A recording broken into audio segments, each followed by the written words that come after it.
नमस्कार दोस्तों, मेरा नाम मुकेश कुमार और आप देख रहे हैं संजीवनी हेल्थ सॉल्यूशन।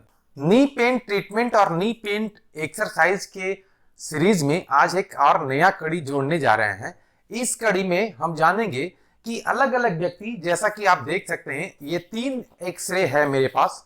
तीनों व्यक्ति का एक्सरे के अनुसार उन्हें कौन सा एक्सरसाइज करना चाहिए, आज हम इस एक्सरे के बारे में और एक्सरसाइज के बारे में जानेंगे। दोस्तों, यह एक्सरे जो पहला एक्सरे है, इस एक्सरे में आप देख सकते हैं इस व्यक्ति का जो बायां नी है और दायां नी है, यानी कि दोनों नी का जो गैप है वह बिल्कुल नॉर्मल है। आप अगर अपना एक्सरे कराए हुए हैं तो आप देख सकते हैं, अगर इस एक्सरे से मैच करता है आपका एक्सरे और उसके बाद भी आपके पैरों में, आपके घुटने में दर्द रहता है, तो आपको यह जानने में थोड़ा सा भी देर नहीं करना चाहिए कि वह ऑस्टियोआर्थराइटिस का स्टार्टिंग है। क्योंकि जब हम एक्सरे देखते हैं तो कभी कभी हमें एक्सरे में दोनों पैर बिल्कुल नॉर्मल नजर आते हैं और फिर भी हमारे घुटने में कटकट की आवाज भी आती है। जब आप लेट करके मोड़ेंगे उसे तो महसूस होगा ही नहीं, बल्कि वहां पर आवाज भी आएगी, कटकट की आवाज आएगी, क्रेपिटस होगा और उसमें दर्द भी रहेगा। कभी आप पालथी मार के बैठ गए, उसके बाद उठकर चलना चाह रहे हैं तो चलने में बहुत दर्द होता है, कुछ दूर चलने के बाद फिर वो नॉर्मल होता है। यह स्टार्टिंग प्रॉब्लम है ऑस्टियोआर्थराइटिस का। दोस्तों, ऑस्टियोआर्थराइटिस के केस में हमें जो एक्सरसाइज करना चाहिए वह यह एक्सरसाइज करना चाहिए। Exercise number 1। पहला एक्सरसाइज करने के लिए हमको सबसे पहले किसी बेड पर है तो बेड पर, नहीं तो फिर किसी बेंच पर या लंबा टेबल पर बैठ जाएंगे। दोनों पैर को आगे की तरफ फैलाएंगे, हाथ पीछे रहेगा और पैर के दोनों पंजा है उसे हम आगे और पीछे करेंगे, जैसा कि आप इस वीडियो में देख सकते हैं। पीछे किए, आगे किए, पीछे किए, आगे किए। इस तरह से हम कम से कम 10 से 15 बार करेंगे। दूसरा एक्सरसाइज करने के लिए हमें अपने पैरों को क्लॉकवाइज और एंटी क्लॉकवाइज दोनों तरफ से हमें घुमाना होगा। पहले आप राइट में भी कर सकते हैं या लेफ्ट में भी कर सकते हैं, जिसमें दर्द है उसमें भी कर सकते हैं, जिसमें दर्द नहीं है उसमें भी करेंगे। दोनों एक्सरसाइज हमें दोनों पैर में करना है। अब तीसरा एक्सरसाइज में हमें जो करना है वह यह है कि सबसे पहले हम 2 बोतल लेंगे, दोनों बोतल में पानी भर लें या फिर उसमें आप सैंड यानी कि बालू भी भर सकते हैं। अगर परमानेंट उस बोतल का उपयोग करना चाहते हैं तो आप उसमें सैंड भी भर कर रख सकते हैं और दोनों बोतल को एक गमछा से या एक टॉवेल से बांध लेंगे ताकि हम इसका वजन अपने पैरों पर दे सकें। अब इस पैर पर जब इस तरह से हम जब डालेंगे पैरों पे, तो इसका वजन से हमारा घुटना, ऊपर का फीमर और नीचे का टिबिया फिबुला, दोनों के बीच के गैप जो है उस पे जोर पड़ेगा और एक दूसरे से अलग होगा धीरे धीरे करके। क्योंकि जब धीरे धीरे अलग होगा तभी हमारा मेन प्रॉब्लम जो था वह कम होने में मदद मिलेगा। अब पैर को हम नीचे बोतल को लटका कर पैर में नीचे लटकाएंगे पैर को। उसके बाद अपने जांघ के नीचे टेबल के बीच में हम एक टॉवेल का रोल बनाकर रखेंगे ताकि हमें नीचे का मसल्स में किसी तरह का इरिटेशन पैदा ना हो। अब इस एक्सरसाइज में हम पैर को ऊपर की ओर उठाएंगे और धीरे धीरे उसे पंजे को आगे करेंगे, पीछे करेंगे, एंटी क्लॉकवाइज, क्लॉकवाइज एक बार करेंगे, फिर रिलैक्स करेंगे। इस तरह से 10 से 15 बार या 20 बार करेंगे। उसके बाद इस पैर से बोतल को हटाकर अब दूसरे पैर पर रखेंगे। इसी तरह से 20 बार कम से कम दूसरे पैर पर भी रखेंगे और दूसरे पैर का भी एक्सरसाइज करेंगे। यह तीनों एक्सरसाइज से हमारे नी के बीच में जो गैप का कमी आ रहा था, जो कि हमें एक्सरे में नहीं पता चल पा रहा था, वह भी हमें ठीक करेगा। तीसरा एक्सरसाइज सबसे महत्वपूर्ण है, खास करके वैसे व्यक्ति जिनका ईयरलियर स्टेज में ऑस्टियोआर्थराइटिस हुआ है। कहने का मतलब अभी महीना 2 महीना से उन्हें दर्द महसूस होने लगा है और वह दवा खा रहे हैं, पेन किलर खा रहे हैं, ठीक हो जा रहा है और फिर उसके बाद फिर होने लग रहा है। दोस्तों, हम एक्सरसाइज तो करेंगे। एक्सरसाइज से पहले हम यह बताना जरूर चाहेंगे कि आपका जो ब्लड का कुछ जांच है वह आप जरूर करा लें। जैसे में ASO titre, RA factor, anti CCP अगर टेस्ट करा लेते हैं वो नॉर्मल है। एक विटामिन डी का आप टेस्ट कराए हैं तो भी और नहीं कराए हैं तो भी। दोस्तों विटामिन डी का टैबलेट या कैप्सूल बहुत सारे फॉर्म में आपको बाजार में मिलेंगे। उसका पाउडर भी मिलता है, 1 ग्राम का पाउडर मिलता है, 30-32 रुपए के आसपास आता है। सप्ताह में एक पाउच हमें खाना होता है। चाहे आप कैप्सूल ले सकते हैं, उसका टैबलेट ले सकते हैं या फिर पाउडर ले सकते हैं। विटामिन डी 3 60 के पावर का, यानी कि 60,000 इंटरनेशनल यूनिट का आप विटामिन डी जरूर लें। लेकिन यह ध्यान रहे कि लगभग आपको 2 महीना ही लेना है। सप्ताह में 1 टैबलेट, 1 कैप्सूल सप्ताह में 1 लेना है 2 महीने तक, 8 सप्ताह। दोस्तों 8 सप्ताह लेने के बाद हम उसे 6 महीना के लिए छोड़ देंगे। उसके बाद हमें विटामिन डी नहीं लेना है। दोस्तों कैल्शियम की भी कमी हमारे शरीर में नहीं होनी चाहिए, लेकिन कैल्शियम के रूप में हमें टैबलेट का उपयोग नहीं करना है।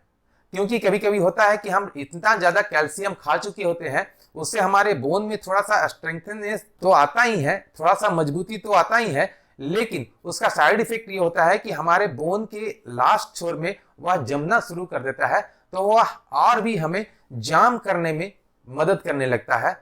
इसलिए हमें ज्यादा कैल्शियम का टैबलेट का उपयोग नहीं करना चाहिए। ये 2 चीज जरूर आप ध्यान रखेंगे। कैल्शियम के रूप में आप दूध ले सकते हैं या फिर और भी जिसमें कैल्शियम का, आप कैल्शियम के लिए आलमंड का उपयोग कर सकते हैं, अखरोट का उपयोग कर सकते हैं। डेली बेसिस पर अगर 2-4 दाना, 2-4-10 पीस अगर आप खा लेते हैं, आलमंड खा लेते हैं, 10 या 4-5 गिरी आप अखरोट खा लेते हैं, तो आपका कैल्शियम का क्षतिपूर्ति हो जाएगी। इसलिए कैल्शियम के लिए दवा लेने की आवश्यकता नहीं है। तो जैसा कि आपने देखा कि इस एक्सरे में जो हमारा एक्सरसाइज करना था, उसमें हमें एक्सरसाइज नंबर 1, एक्सरसाइज नंबर 2 और एक्सरसाइज नंबर 3, यह तीनों का तीनों एक्सरसाइज हमें करना पड़ेगा।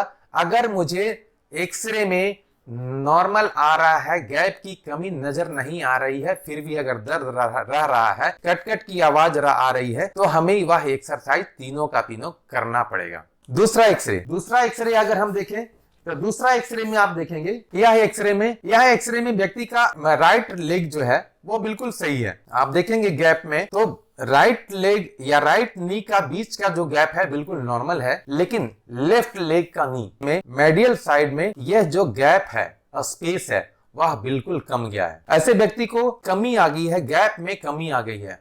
कारण जो भी रहा हो दोस्तों, कारण जो भी रहा हो, सबसे पहले है कि हम वहां पर जब गैप की कमी हो जाती है तो अंदर की जो कार्टिलेज होती है वह भी आजू बाजू फैल जाती है, क्योंकि वहां पर जो स्पेस था उससे पहले, वहां पर अब स्पेस कम गया है तो कार्टिलेज इधर उधर फैलेगा। तो वैसे कंडीशन में खाने पीने में क्या करना है कि रात को दूध के साथ आपको हल्दी लेना एकदम मस्ट है, और जैतून का तेल आपको उस स्थान पे हल्के हाथों से चारों तरफ घुमा करके उसको लगाना है, मालिश करना है। दोस्तों ऐसे व्यक्ति का पैर में स्वेलिंग रहता है, सूजन भी रहता है, वह चल फिर नहीं पाते हैं, सीढ़ी नहीं चढ़ पाते हैं। तो ऐसे में हमें यह सबसे महत्वपूर्ण है कि हमें जो एक्सरसाइज करना है वह एक्सरसाइज में exercise number 1, exercise number 2, exercise number 3 and exercise number 4 में हमें क्या करना है, जो 2 बोतल से हम करते थे, एक्सरसाइज नंबर 3 जो है 2 बोतल के सहारे हम करते थे,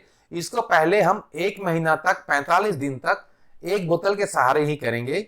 उसके बाद मुझे 2 बोतल का सहारा लेना पड़ेगा, यानी कि उस पे वजन थोड़ा बढ़ाना पड़ेगा। आप 2 बोतल भी ले सकते हैं, 2 बोतल में पानी आप थोड़ा कम करके भी ले सकते हैं। कहने का मतलब कि आपके पैर के जो बीच में वजन देना है, उस वजन पे हमको लगभग 3 किलो से 3.5 किलो के आसपास हमें वजन देना है। तब वह धीरे धीरे हमारे गैप में जो कमी थी उसको बढ़ाएगा। उसके बाद जब वो बढ़ाएगा और हम मालिश कर रहे होते हैं तो हमारा कार्टिलेज जो इधर उधर चला गया था वह धीरे धीरे अपने स्थान पे आना शुरू हो जाएगा, और वह व्यक्ति 100% फिर से पहले की तरह चल सकेंगे। लेकिन इनको कम से कम इस व्यक्ति को कम से कम 2 से 4 महीना तक एक्सरसाइज के माध्यम से सभी चीज करना होगा। अगर वेट ज्यादा है तो उसे भी कंट्रोल करना होगा, ब्लड प्रेशर अगर है तो उसे भी कंट्रोल रखना होगा।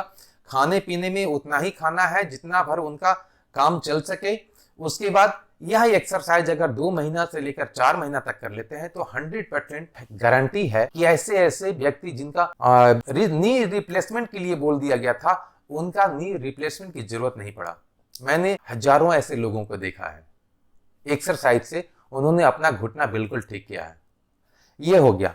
अब तीसरा जो व्यक्ति है, उस व्यक्ति के अगर एक्सरसाइज में हम देखें, एक्सरे में देखें, तो यह एक्सरे में हम देखेंगे कि इस एक्सरे में हालांकि ये व्यक्ति का जो एज है बहुत ही ज्यादा है, लगभग 70 प्लस है। और इस व्यक्ति का अगर आप देखेंगे एक्सरे, तो इसमें नजर आएगा कि दोनों का दोनों नी बिल्कुल कोलैप्स हो चुका है, बिल्कुल जाम हो चुका है, टेढ़ा हो चुका है। ये तीनों एक्सरसाइज इन्हें तो करना बहुत जरूरी है। हालांकि इनका एज बहुत ज्यादा है, 100% तो ठीक नहीं हो सकता, लेकिन जितना इनको दर्द है उतना से 50 to 70% दर्द कम हो सकता है। आप इस एक्सरे में देख सकते हैं कि इनका लेफ्ट नी और राइट नी, बोथ नी जो है वो दोनों का दोनों चारों तरफ से बैठ चुका है, कहने का मतलब कंप्लीटली जाम हो चुका है। इसे पहले तो डेली बेसिस पर वो हल्दी और दूध का सेवन जरूर करेंगे, इसके साथ साथ जैतून का तेल वहां पर सुबह दोपहर शाम 3 बार जरूर मालिश करेंगे। उसके बाद सुबह और शाम 2 बार उन्हें एक्सरसाइज, तीनों नहीं बल्कि चारों करना पड़ेगा। और इनका अगर 6 महीना तक एक्सरसाइज करते हैं तब जाकर के इनको कंप्लीट होने का चांस है। 70% है सही, लेकिन ये 100% तो नहीं, लेकिन 70% वो ठीक हो जाएंगे, चल फिर सकेंगे। दोस्तों उम्मीद है कि ये वीडियो अच्छा लगा होगा, और अच्छा लगा है, जानकारी अच्छा लगा है, चैनल को सब्सक्राइब कर लें, वीडियो को लाइक करें। दोस्तों अगर आप इंस्टाग्राम पे आप हमसे चैट करना चाहते हैं, अपना डॉक्यूमेंट, अपना एक्सरे का फोटो भेजना चाहते हैं, तो नीचे डिस्क्रिप्शन बॉक्स में दिए गए लिंक पर क्लिक करके आप फॉलो कर सकते हैं। वहां पर आप चैटिंग में अपना फोटो, व्हाट्सएप फोटो आप दे सकते हैं, जहां से आपसे हमारी बात हो सकती है, चैटिंग हो सकती है। मिलते हैं अगले वीडियो में, तब तक के लिए जय हिंद, जय भारत।